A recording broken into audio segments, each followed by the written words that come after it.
Saan itong mga dinala mo, Chef? Anong mga explain mo? dishes lang essentially sa restaurant din namin. Yep. The one in the white plate, tinapang hilaw siya.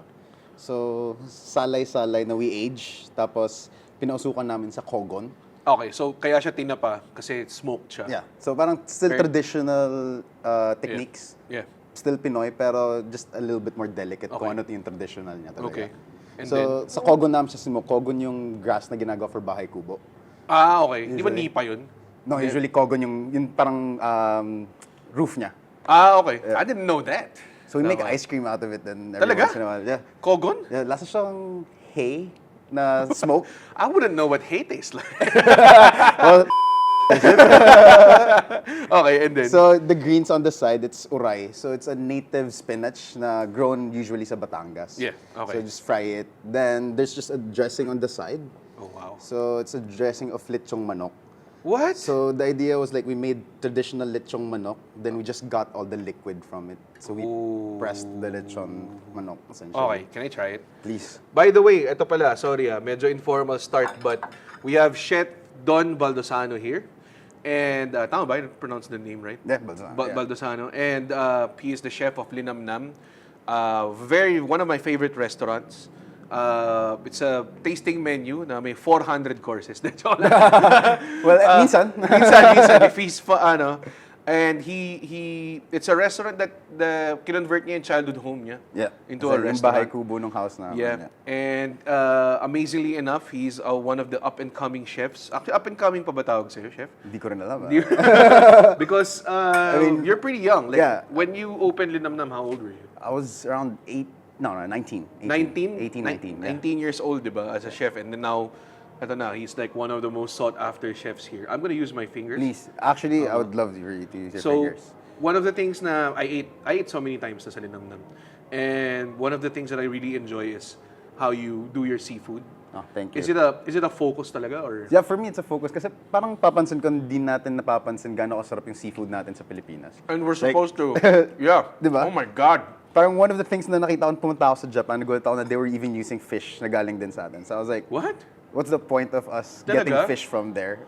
And when you talk about fish from here, sometimes from the basic layer, pag pumunta ako sa grocery, I would look at tanige. Yeah. I would look at bangus, tilapia, di ba? Pero none of, what is this? This is salay-salay. So, a local scad. I think sa atin, pinapaksiw lang siya madalas eh. Pero for us, we wanted to showcase na pwede mo siya almost like sashimi. So parang paying respects kung gaano kasarap ba talaga yung seafood natin dito sa Pilipinas. It's it's weird na mas port tayo of a nation. Yeah. And when we're surrounded by sea. By seafood. Oo nga. I It's think so weird. pork naman is something na deeply ingrained sa atin kahit nung pre-colonial. Talaga ba? times, Yeah, naalala ko parang merong mga instances na they would say parang roasted pork which is parang lechon. Talaga? Siguro, yeah.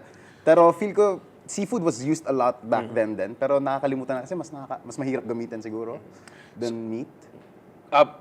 Dahil Well, fish is more delicate. Parang karne, ma-overcook ka in like what, 5 minutes, 10 minutes? That's true. With fish, 30 seconds, 15 seconds That's lang true. yung ano mo. So Oo. parang you just need more technique and more handling. or is it just a more of like a Luzon city thing?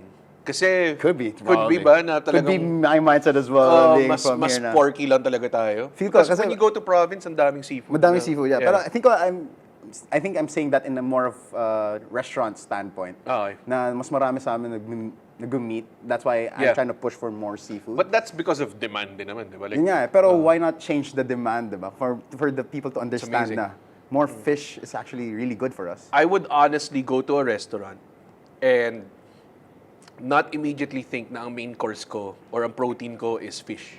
Yeah, di ba? Like, Especially that's in a tasting menu. 95% of the time. Yeah. Kaya ang binabaliktad namin in our tasting menu, parang minsan 2 or 3 yung fish course mo. Yeah. Tapos meron kang super liit na meat course. Yeah. So minsan parang gusto namin na medyo mainis ka rin in a way. Parang nga ganun yung frustration. Parang, isda na naman. Tapos nakakatawa kasi lagi lahat humihingi na ng kanin, umpisa pa lang. Yeah. Tapos di talaga namin bibigay sa'yo It's until the amazing. very end. It's amazing. Talaga? It's such a great, if you guys haven't tried it, go to Linamnam. Sa Instagram, Linamnam MNL, I think.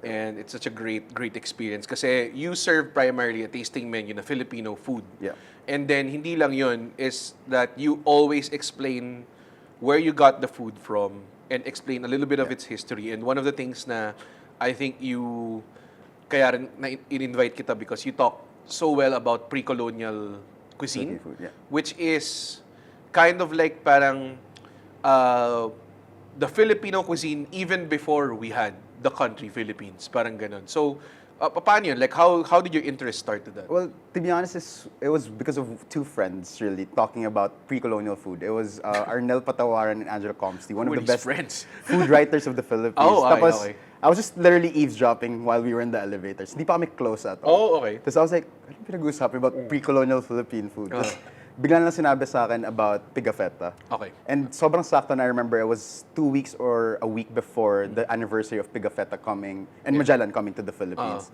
Tapos in-explain nga sa akin, there was so much history in Filipino food bago pa dumating yung mga Spaniards. Yeah. Na nagta-tasting menu almost yung mga Pinoy bago pa sila dumating sa atin. Si Antonio Pigafetta came with Magellan ba? Tama ba? Or was So it parang after? siyang chronicler ni Okay. Magellan. So weirdly, Italian siya na chronicler ng Portuguese. Yeah.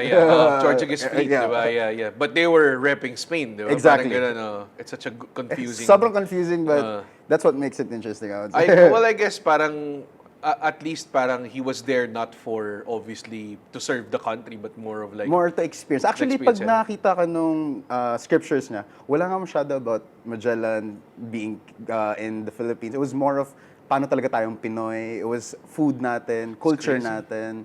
Kaya nga nakakatawa na we'd always say na parang there wasn't any, as you were saying na there wasn't any Philippines. Wala Bago talaga. yung Spaniards. I think there was no name, essentially. Pero meron talaga tayong kultura, may pagkain na rin tayo. Parang meron pa nga doon sa mga journal niya na naglalakad sila sa beach. Tapos sobrang daming gold kung saan-saan. Talaga? Yep. So apparently yung mga so rason rich. kaya gustong-gusto ng Spanish sa Philippines. Oh, that's why We they had were so spices, eager to... We had gold. They were so rich. Yeah.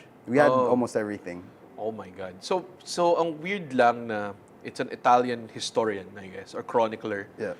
Na we get, walang Pinoy na archivist before, like Probably there is, to be honest, but for me personally, the only one I know at the moment is Pigafetta. Talaga. That's our very reference, even in the talaga restaurant. for pre-colonial food. Yeah. And what did he say? Like anong So parang yung isa pinakaunang nilagay niya. Sarap. Ganun. Hindi nga, sobrang weird nga ng pinaglalagay niya, pare. Naglalagay siya ng parang figs daw na sobrang lalaki.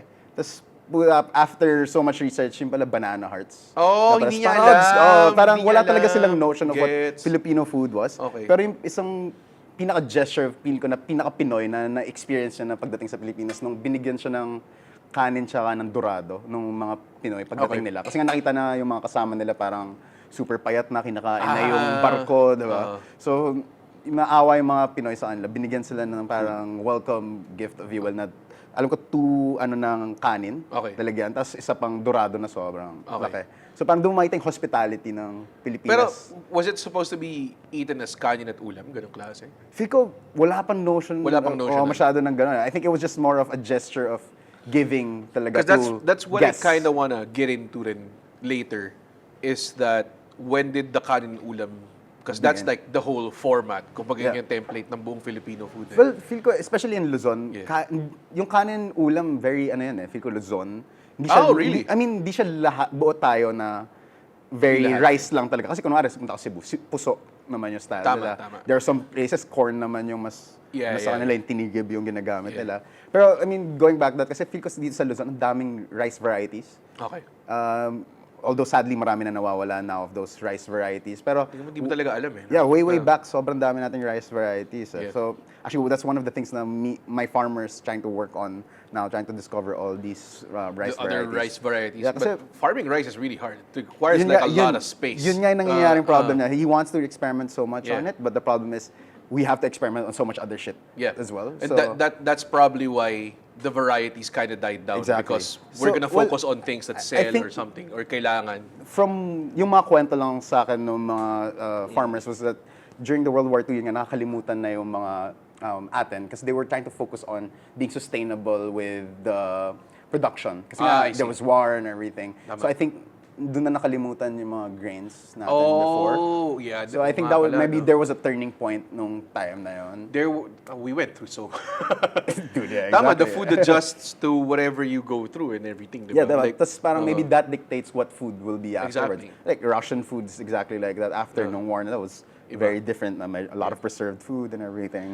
Parang like a small like tiny snippet of that is siguro that maybe in the Korean War, that's why they have like spam and like hot Yung dogs budo sa mga jjigae yeah, nila, yeah. why they have spam and sausage and all these things because the Americans were there, yeah. influences talaga, And they essentially. had like canned food na they used for their noodles. Yun nga, kaya parang that's what Korean food is. And I think sa Pinoy food, and it's ever evolving like Yeah. that as well.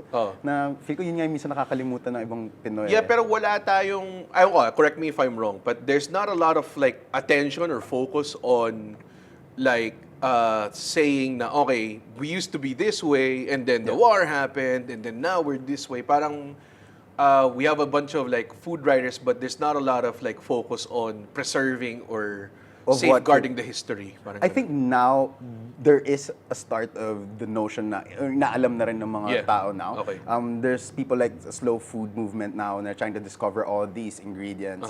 I think it's just more of the consumers na lang at this Yeah. point to understand that we need to support all these para to actually preserve yung kultura natin. Kasi now, daling pumunta sa grocery, bumili ng sobrang sarap na strawberry, sobrang sarap na grapes. Tama. Pero minsan kailangan din natin supportahan yung aratiles, yung Tama. langka natin. Masarap din naman eh. Iba lang talaga. Yeah, yung saging and Oo, everything. diba? Yeah. Iba-ibang dami natin varieties. Kung ano ngayon sa restaurant, gumagamit kami arnibal, banana. Yeah. Na sobrang tamis talaga. Sobrang layo niya sa mga naikuha natin sa market. I think yun yung nakakalimutan natin. Minsan nakala natin ang pangit ng Filipino ingredients. But it's because just really not supported. yeah, lang. because we just know yung mga GMO'd ingredients. We just don't know what true Filipino ingredients are, Yeah. which we're trying to fight for, Yeah. essentially. Yun yung parang gusto ko rin sa restaurant mo is that you actually use ingredients na we've never heard of. Yeah.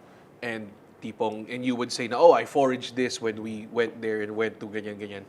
Parang, so talk to me about like foraging. Is it like, do you think that's an essential way to learn about what we have? So I think foraging lang naman is not the best way, but it is one way of Okay. understanding yung land natin. Kasi masyado na ata tayong na box in kung ano yung dapat nating lutuin as Filipinos. Tapos yun nga, with me foraging, Tama, going tama. to the forest, tapos understanding ano ba yung mga edible natin. Di Minsan, it ka ba doesn't end ba well. nagka-problema na? Marami na pare. Like, hindi ho edible yan. I've had 5 of these. Ang dami beses na ako na allergy na Oh kailangan ko my. tumakbo pa uwi because nag-close Oh na yung my. throat. How does this like happen? Do you just go like, kunwari, okay, I'm gonna wake up 6 a.m. today, I'm gonna forage somewhere, ganun? Yeah, not necessarily. Pero kunwari, may land kami sa Tagaytay, border of Batangas. Tapos sa likod nun may parang untouched land. Oh. That's one of the first things na hinahanap ko. Hindi siya na-develop ng anything. Yeah. Ano yung mag-grow doon. So I just literally just go there, look for any ingredients that would be possible. Tapos the best way na ginagawa ko talaga para hindi ako napapahamak is find a local. Okay, alam nila. Yeah, ang favorite kong ginagawa is albularyo, but it's very hard to do one. But dati kasi yun yung pinakamadali.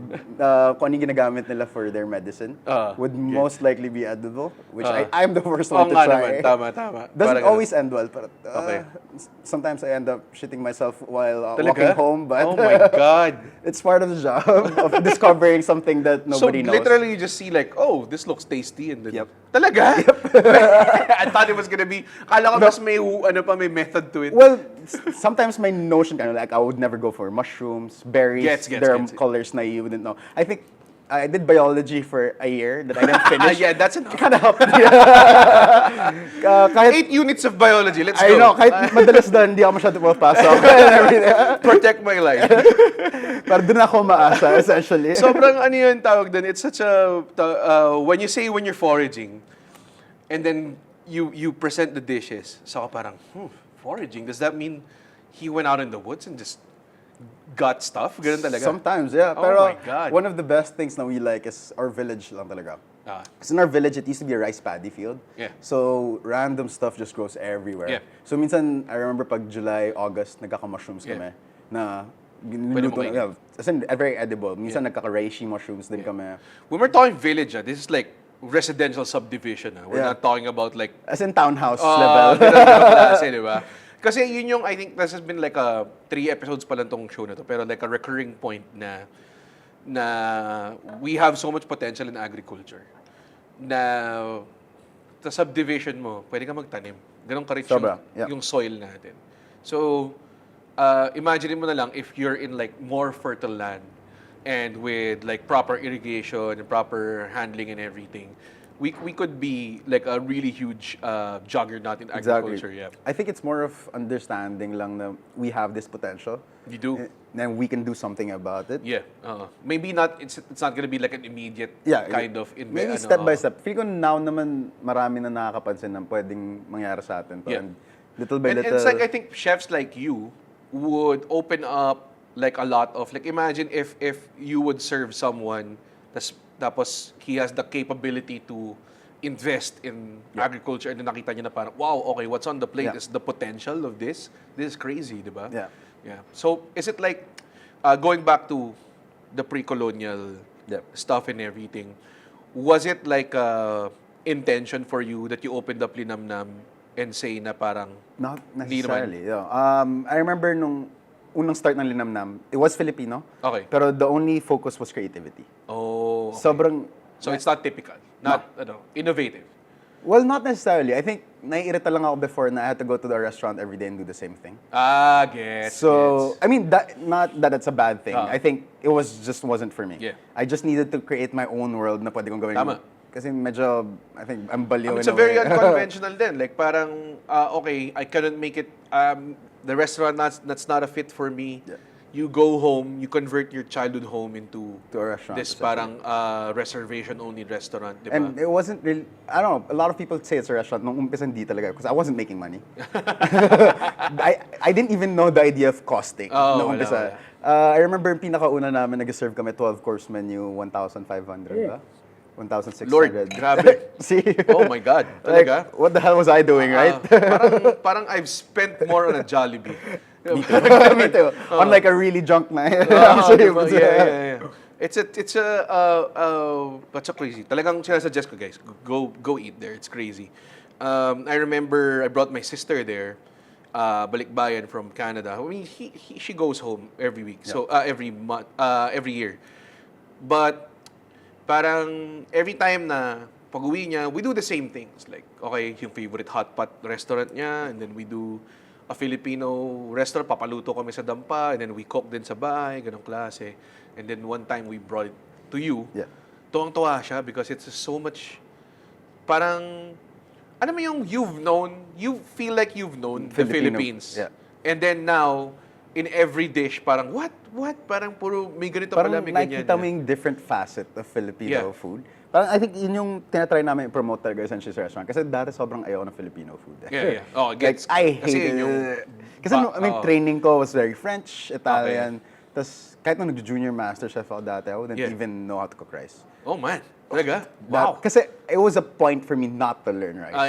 Gets. Parang I was that, Gusto mo mag-escape. I was that bastard. Okay. Gets, So parang gets. ako, di talaga ako mag-Filipino food. Until one of my friends was like, bakit ayaw mag-Filipino food? Parang, it's not good, it's not nice. Tapos sabi sa akin, kailangan It's not fancy. Yeah. Sabi niya, kailangan nakita ng 3-star chef or really good chef that doesn't know his own cuisine. Yeah. It's parang you named like El Bui, Heston Blumenthal, all these #1 chefs. They know and their lahat own sila, shit, yeah. para, yung cuisine talaga nila. Yeah. It's not like, shit, okay, maybe I don't know much about my own culture okay. nga. So, doon nag-start How old na. were you when you have that realization? I was probably 17. Talaga? 17, Damn, yeah, grabe. yeah. And then you went on just embarked on a quest to learn it. Tuloy-tuloy na afterwards, I started in different restaurants. I started traveling just to learn more about the Philippines. Tapos, yun nga, now it's still traveling, but now it's more focusing on the unsung dishes and ingredients. Yeah. And kasi ako, sa totoo lang, whenever I go to a different province, feel ko parang wala akong kaalam-alam sa bansa ko, which exactly was your point a while ago. Yeah. Kaya parang Ganun feel ko, yun yung tinatry ko i-convey din sa restaurant namin na maybe if you go to a different part of the Philippines, it's a different Which is, thing. I think, exciting then if you're someone na parang, okay, now I have all these provisions, okay, I'm in my 30s, pwede na ako mag-travel every now and then. So it's always an exciting kind of thing na parang when you learn something and you actually enjoy it. Tsaka at least when you know about these ingredients and dishes, pagpunta mo sa probinsyang yan, like, gusto ko matikman naman yung traditional na gano'n. Yeah. At least it gives you this mindset na parang, uy, there's so much shit out there. And all of these dishes naman, the methods that you do it, talagang do you learn it from them or parang that's more of like So as much sarili as, flavor mo din? as much as possible, tinatry ko i-learn yung pinaka true flavor. Wow. So, I think best na example dati ginawa ko, punta akong Bulacan.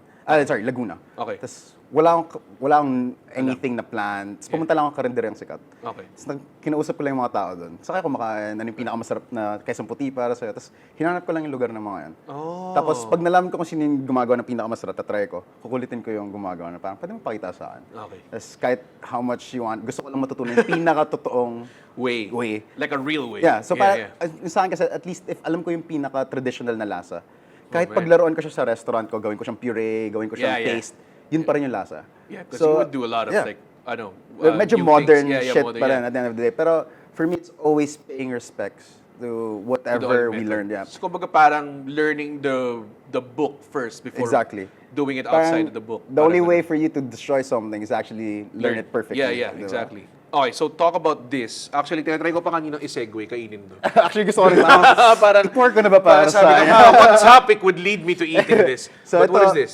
This is an homage to Chaong Quezon. Oh, what is that? Chaong Quezon is a Nacho province. cheese? This one's ginataang kamatis. Okay, so it's not nacho. Yeah, Okay, ginataang So, kamatis. essentially, siya yung condiment nila pag kumakain silang isda. Okay. So, you have a little bit of sea bream na we aged, the slightly grilled on one side. So, yun yung homage to pre-colonial food na they would cook fish on one side lang. Tapos, ginataang kamatis made out of wild tomatoes. Yung flour is katuray, flour na they use a lot sa We can eat the Ilocano. flour? Yes. Should I eat the flour? Yeah, it's very sweet. It's nice. Oh my God, look at this. It's not gonna be a great consumption shot, guys. It's perfect. But, oh my God! Sobrang intense ng tomatoes, di ba? My girlfriend would love this. Grabe. I didn't know. So It parang looks pinuray like- mo yung that's the thing, tomato. yeah. And- So, as in tomato, garlic, ginger, tas coconut. oh my God. The most traditional way. Tas asin lang, really good salt at the end. Sarap ng sauce, man. Diba? Ang intense Sorry. na. And I don't eat sashimi that much. I eat pero not super like tipong, we'll have sashimi this time. But pag sinabi mong kilawin or something like that, I'm more inclined to do that kasi parang feeling ko may cooking pa rin siya nangyari. This is grilled on one side and practically the other side is raw. So you have the Parang ganun. texture of cooked and raw. Oh, Kaya parang medyo sarap. interesting siya. Yeah, that's crazy. That is so good. Sobrang, oh my God. Ito, something more familiar naman. Okay, for you. okay. So this is... Longganisa and rice. So you have a puree ng kalumpit longganisa. So we have a guy from Kalumpit. Tapos ginagawa niya yung longganisa niya, may balat pa ng longganisa para super traditional. Tapos crunchy rice, kamyas, tapos bougainvillea powder.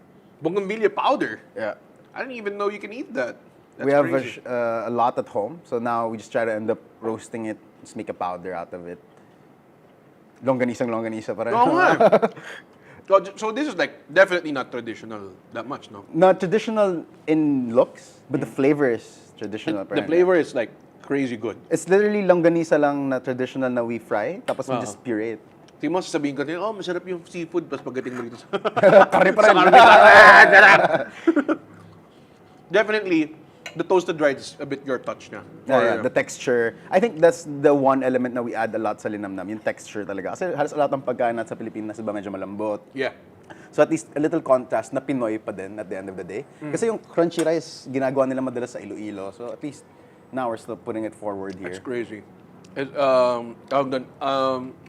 This is not what I expected. I thought it was gonna be like parang giniling. Na marami, medyo pero sobrang fine, How do you even delicate. puree this? That's crazy. Oh my God. Ang sarap. And yung bougainvillea, does it have taste din? Or? Not necessarily. It's more of color lang talaga. Sa amin kasi sobrang dami. Kaya rather than throw it away, we just roast it. You just at dry least, it and then, At least maybe just something more for garnish in the restaurant. I would never think of pureeing Longganisa. and longganisa and putting toasted rice on it. That's crazy. How do you come up with this method? Is it a trial and error thing or parang... To be honest, no. We don't do trial and errors anymore in the restaurant. Now it's more how do you say it in comedy? Yung improv. Ah, Parang gano'n na siya. Yeah. freestyle, parang ganun. So, parang minsan natatanong ako, pag sa 16 course, ano yung difference dun sa smaller menu? I was Yeah. like, I don't know what I'm cooking for you yet. Yeah. So, I'm literally gonna cook whatever I have. if you are gonna compare, cooking to an art form, di ba? Si Chef Don, I've eaten, I think 5 times na sa restaurant I think mo. more. May isang time na, I remember, you said, we're gonna have Wagyu night. Parang ganon. And then, you said na parang, I think more than half of those dishes just came up on the spot. On the spot, Parang yeah, ganon. yeah. And ako, yun yung I thought was a skill na pang-ubos lang ng laman ng ref. Parang ganun. Ako, when I cook sa condo, minsan parang, okay, well, we have, may linguine tayo, okay, we have some tomatoes. Pagsama-sama ko na. Pagsama-samahin ko na, okay, meron tinapa on a bottle, sige, ubusin ko na to. We'll make a pasta out of it. Parang ganun. Yeah. Parang nag-freestyle ka lang. And, parang, does that method excite you more than Yes, I think doing so. the... I'm not the type to plan things, honestly. Feel ko Okay. kasi creativity for me is just like, Yeah, I get that. and I think you have to capture that moment. Uh-huh. Kaya I always say sa restaurant namin, parang no thing is the same. every Exactly. day. That's why I keep coming Kasi back. feel ko it's the moment of being there. Alam mo how Japanese food is like, it's perfect pagkalapag pa lang sa'yo. Yeah. For me, it's perfect that day. Yeah. It's only that day. The next day is a new thing. It's something new for us to experience, no? Does that tire you, or does that actually think- invigorate you I more? think that makes me more excited each day. Some people will always say, parang di ka ba mababurn out Yeah. yan. Let's see. Pero meron kang encompassing team minsan na talagang, okay, if it's like a hindi siya special night, it's Filipino food pa rin, grounded on that. No, not necessarily. Not It's necessarily, always, feel ko, magiging ganun lang kami pag sobrang same ng ingredients na pinapadala sa amin lagi ng Yeah. farmer. But as much as possible, we try to like, Kasi, like, the tasting menu sometimes merong arroz caldo, Yeah. merong... super stag na. Oo, yung mga pater, pare-pareho. diba? Yeah. It's so good. Like, does that, tawag doon, are you more inspired? Kumbaga parang, if you make this dish, parang, Filipino food to, mas Mas rooted siya. mas feel mo siya, parang ganun. Feel ko mas mas relatable lang siya. Yeah. Sa akin kasi, I always say na pag gumagawa kami ng mga techniques na very modern, ayokong nilalapat ko pa sa mukha mo yung techniques and stuff. Gets. It's more of we're doing it for us as cooks. Tapos sa'yo, kakain ka lang talaga. Oh, man. Hindi ko na kailangan explain sa Well, that's the best. It's just more of, lahat ng techniques namin is to make sure your food's good. Oh. It's not necessarily to brag about anything. It's more of just have a good time. Yeah, that's great. And you could see also then when you use something na sa restaurant mo, it feels like you're also giving like a background. So you appreciate the food more. Like Always. it becomes more than just sustenance and satisfaction. Parang Yeah. ngayon kunwari, explain mo sa akin na okay, this is what the kind of fish na ginagamit or the method was cooked na the way the old Filipinos used to do it. Yeah. Para mas na-appreciate mo siya, parang nagkakaroon ka ng, ewan ko kung medyo ethereal to, pero parang may connection ka bigla Parang sa... mas Pinoy. Oo, parang nag-avatar state ka, biglang nakita mo yung mga past lives mo, parang Oh, ganun. Sobrang ganun. I want to talk about, quick run-through natin yung evolution. Okay, so Pigafetta went here, obviously brought the Spaniards with Yeah. him. And the Spaniards definitely for 333 years, for sure, Sobrang changed our food. yeah, yes, they wouldn't be like, okay, let's eat what you have. Yeah. I'm pretty sure they ate. So, So, dahil natin super Spanish the food. super yeah. basis. Like, so pag sinasabi mo like yung mga sinasabi natin, okay, ito yung Filipino food, adobo, sinigang, you think that was the Spain? We didn't have that before? No, both of the two dishes na you said Talaga? is purely Pinoy, I would Oh, say. man. Is there like a list na parang, okay, these were Spanish influence? Feel ko marami, especially if you go sa mga Visayan region, Yeah. especially Iloilo, kunwari. Yeah. Marami sila yung mga salpikaw, paella, Oh, yeah. marami silang mga Yeah. kalyos. Kalyos, tama. I think, tsaka mga techniques natin na meron tayong pre-colonial times, feel ko na vary na natin because of the Spaniards coming to us. Siyempre, mas marami na ingredients dumadating sa atin. I think this garlic comes from, Well, because we use a lot of garlic. Feel ko, yeah. I think especially the Gallian trade, yung ingredients talaga, yun yung Yeah. naging, nagbago talaga sa kusina natin, feel ko eh.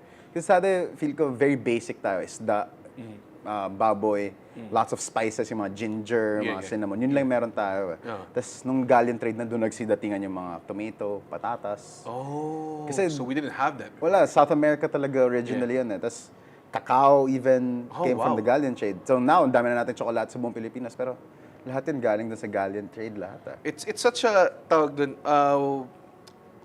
a weird feeling ngayon na when you say, okay, ano ba ang Filipino food? And Filipinos are so adamant minsan, like, kunwari, if like a foreigner food vlogger tries to cook adobo, and then sabihin nila, hindi naman ganyan, blah, blah, blah, blah, blah. But in reality, there's not really like one type of adobo. I would always say nga, parang Filipino food is what you cooked it at home. Okay. It doesn't have to be yung super traditional. Kasi, kunwari, pag nandito ako sa Manila, iba naman yung luto nila sa Cebu. Iba rin yung luto dyan sa, kunwari, sa Quezon.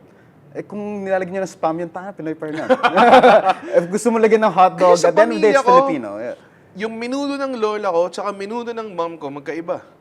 Yung adobo ng mom ko, meron siyang 3 klaseng adobo na niluluto. So, minsan, kapag kunwari uwi ako sa bahay, tira ka ba dyan? Adobo. Anong klaseng adobo? Yung matamis? Hindi yung matamis. Okay, good. Madami style. Madami style. May mga ganun. Na di iba tuyong-tuyo, iba may katata. So like, para sa akin, ang basic adobo was like tuyo. Kasi that's how my lola and my mom used to do it. Ganun. But, minsan, naka-experience ako na, pupunta ako sa ibang bahay, and then may sabaw yung adobo nila. Ganun. So parang ano to? Ano to? Iba parang ang labnaw. And these are like, hindi naman sila tropa na taga ibang provinces. Like, parang kabilang yun nga village yung weird, lang. Ganun, parang, kahit nasa Manila ka, sobrang daming versions. Yeah. I think it's very to your palate, siguro, kung paano mo lutuin. So walang Pigafetta account na parang, ito, ang unang adobo. Adobo, wala talaga. Pero from what I know, maraming accounts of what adobo is traditionally. Which is? Suka lang talaga, peppercorns, and bay leaf. So, paksiw. Medyo. Walang toyo? Parang yung, wala. Toyo kasi asin, Chinese, no? Asin lang talaga. So, adobo talaga was to preserve. Yeah. Dami nagsasabi parang adobo was parang given by the Southern Americans din sa atin. Pero I think the name was, probably. Okay. Pero the technique wasn't. It's Pinoy talaga na niluluto nila sa suka.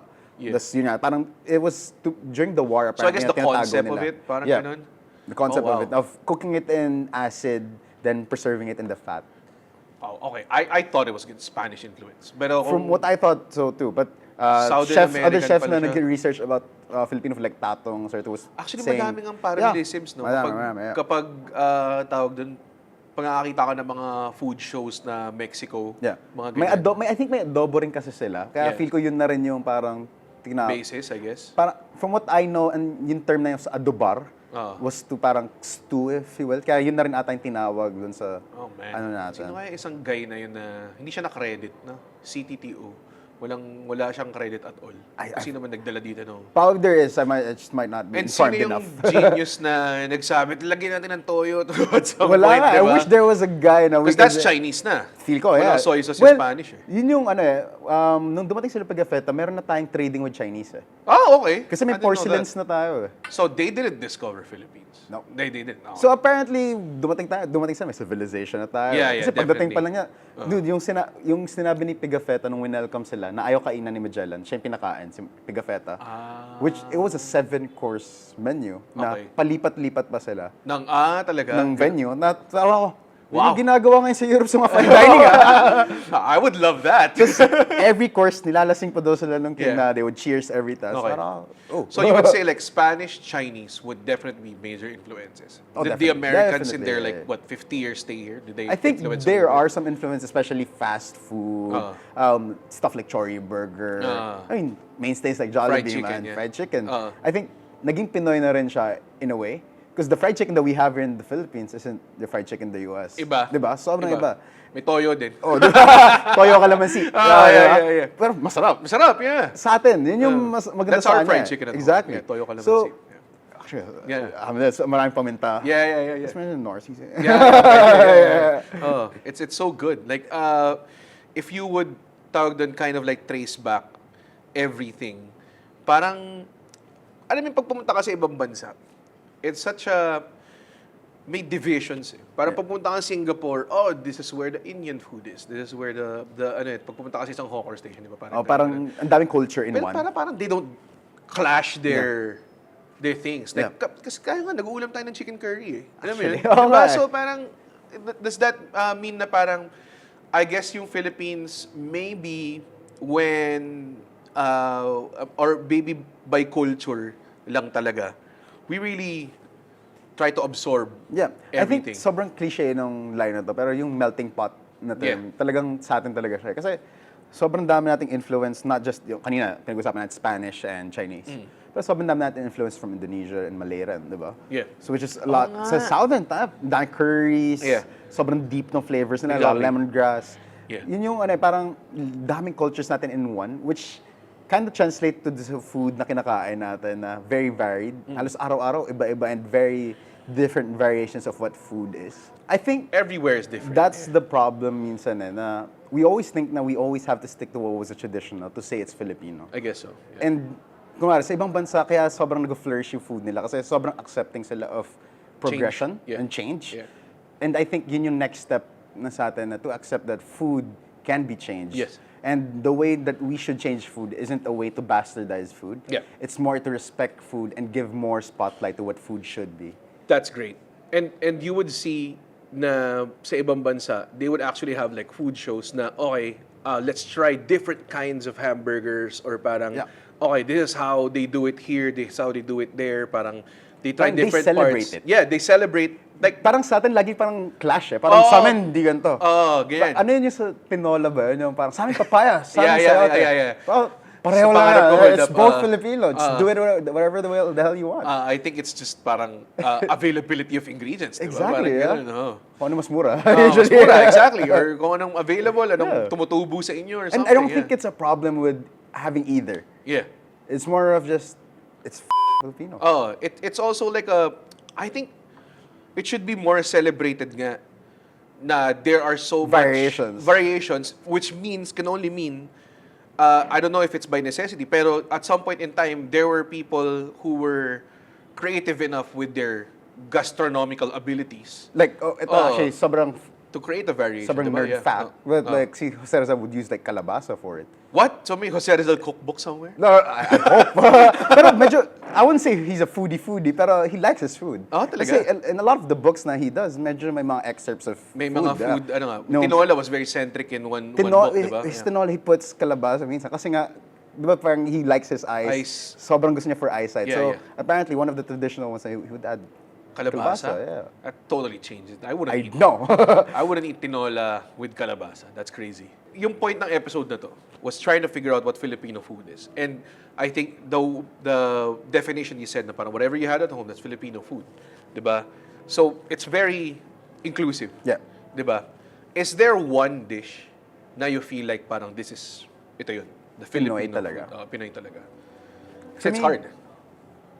This is a very cliche answer, but I think sinigang eh. Sinigang, yeah. I think yun yung pag pumupunta ako every province, laging meron. Yeah. Pero laging hindi pareho. Yeah. Totoo. Tapos nakakatawa kasi laging halos pareho pa rin lasa. Yeah. Pero hindi lagi pareho yung ingredients. Iba-iba lang yung pampaasim nila. Exactly. Yeah. Tapos kung pupunta ako, ito yung doon medyo nag-stick talaga sa akin na sa atin talaga yung sinigang. Pumunta ako sa mga aitas. Oh.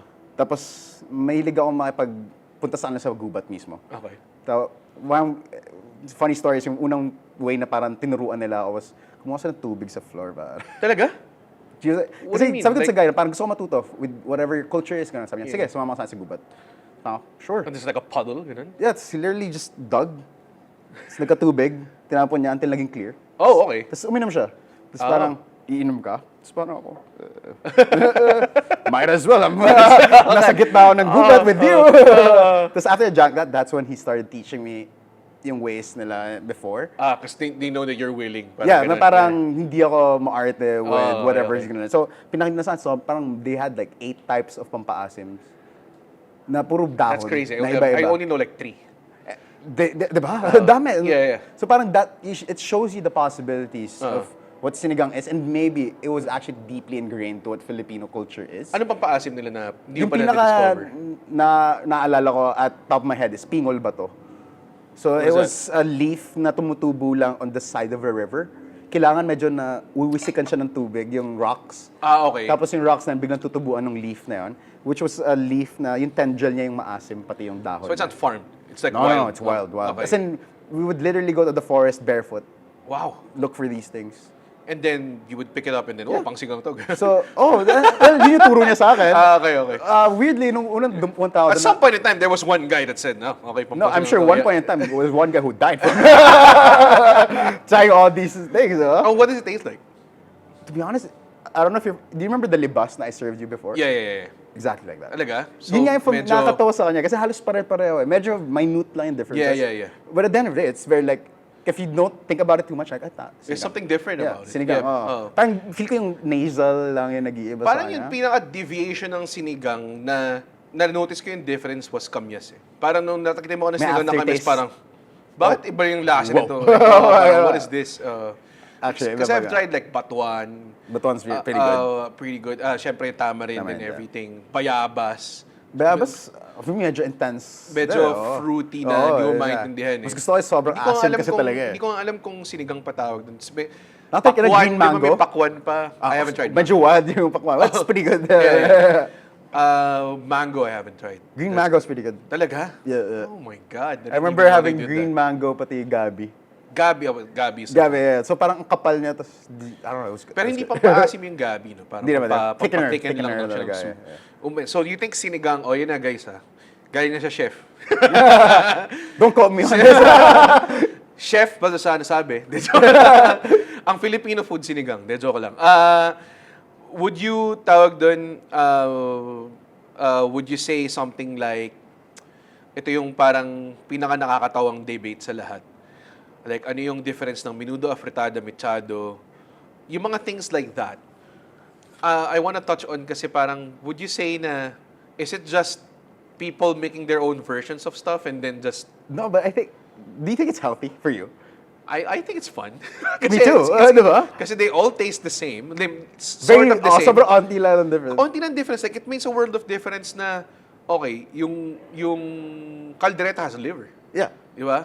And then, isa may cheese. Isa may cheese, di ba? May ganun. So parang, it's such a... Pero sa akin kasi, I love it. Kasi parang you see the nationalistic Filipinos, parang, ito yung sa bahay namin. Ito yung sa amin. Pero doon ko nakikita na parang very deeply ingrained yung pagkain sa Pinas talaga. It's such a culture clash, I guess. Ko parang medyo cult following pa nga, but your own food at home. I think it's safe to say na it's, if there's anything that really reflects what we are as people, it's really the food. Kasi, I mean, it's like that everywhere. Pero our food is parang loose.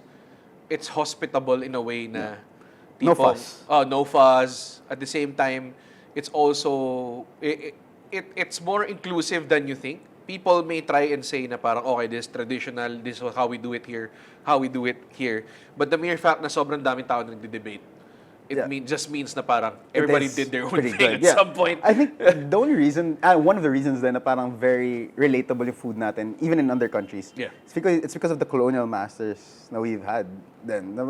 A lot of the food na meron tayo has been modified to medyo international ways. Our longanisa is like a sausage na very easily relatable to other people, and that's why, it's such a, tawag dun.